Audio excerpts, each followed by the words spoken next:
Hi guys, welcome back to another episode, a shorter one and a bit special one.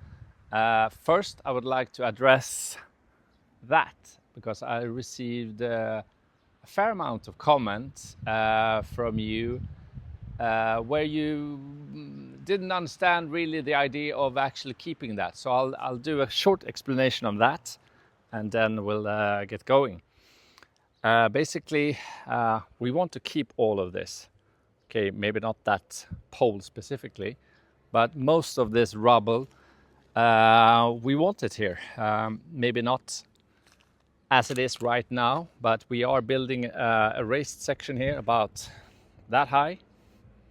It's going to go all around the perimeter, or at least this side of the property, because in the future we want a pool here.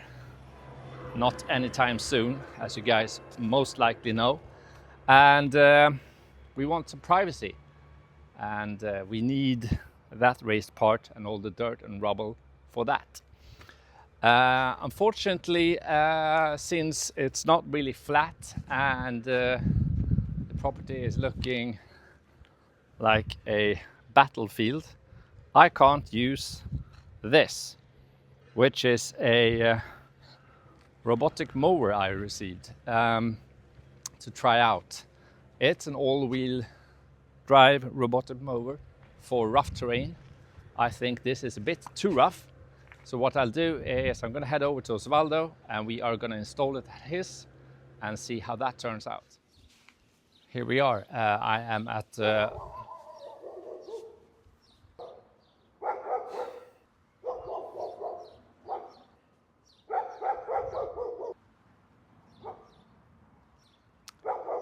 Yeah, so I'm at Osvaldo's, and the dog barking in the background is his very messy neighbors.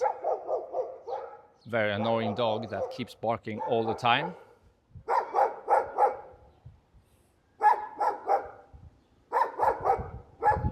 I've been trying to film for the past half hour, but the neighbor's dog has been constantly barking. So I'm going to have to do a lot of voiceover, I think, in order to be able to do this video. And this is not the first day I'm here. I've been trying to do this for the past couple of days. So basically, that in the background is the garage where the robot lives. And on top of that, the white little antenna thing is the RTK station. And that's basically a perimeter-free system so that we don't have to put any wires in. This is all done by satellite and by signal from the RTK station. This is the Luba Mini all-wheel drive 1500. The all-wheel drive bit is useful for steep hills, tight turns and rough terrain, which is something that might not exist in Osvaldo's garden, but certainly exists in our garden. So the 1500 bit refers to the number of square meters that this machine can handle. That's about 4 times the size of Osvaldo's lawn. Because the machine cuts every day, it keeps the grass low at all time and therefore it mulches the grass, making it even better quality. As an added bonus, Osvaldo doesn't need to carry his old heavy container filled with grass anymore. And a second bonus is you get these really nice lines that you can have in a striped or even a crossed section. The app has been incredibly smooth. You might notice it's running a bit slower than usual, and that's because Osvaldo hasn't upgraded his tech yet and still doesn't have Wi-Fi. So I'm running it over the mower's built-in cellular network. And as you can see, it's still sending live camera images directly to me in the app.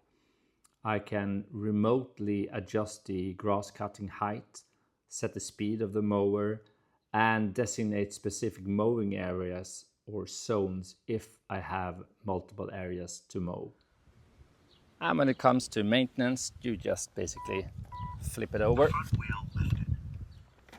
and basically clean this off maybe once a month, and when necessary you can release these blades and replace them. It comes with an extra set of blades And this disc is 20 millimeters wide, and that's the cutting width that this mini robot has. If you want a larger cutting width, there is a slightly larger robot, which is the Luba 2, and it has, I think, twin rotors and twice the width. So it cuts a lawn like this much faster since it has the dual blades. It's also an all-wheel drive robot, as this is. This is a slightly smaller, more economical option to the Luba 2, and this is the Luba Mini all-wheel drive.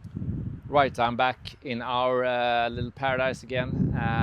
As I mentioned, these robots are they're fairly expensive, even though the Mini is quite affordable. When it comes to theft, it's fairly secure. They have this anti-theft system inside of them with GPS, so that if someone comes to your property and tries to steal things, as has happened here before, we probably wouldn't be too worried because of the GPS system, that we could track the machine.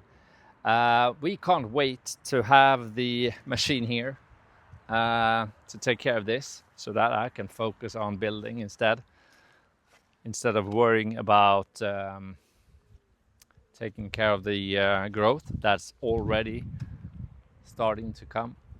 So yeah, hopefully soon we'll have the robot working at our property, and I think the 1500 might be enough for us. We will not have that much lawn, and 1500 is very large.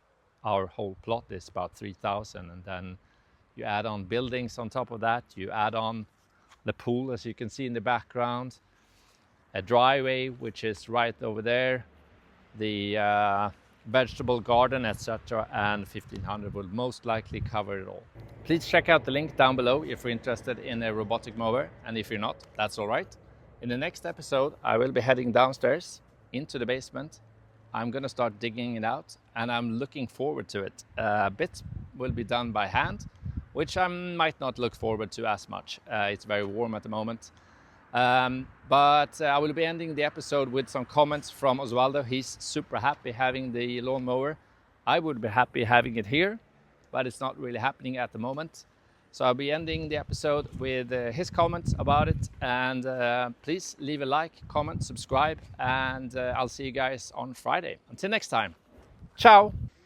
È come, non so, come un bambino che gioca, io non so spiegare cosa può essere. Io non l'ho mai visto, l'ho visto in televisione, sì, ma vederlo qua da vicino è una meraviglia. Sembra che arrivi dallo spazio, no? Sì, sì, è vero.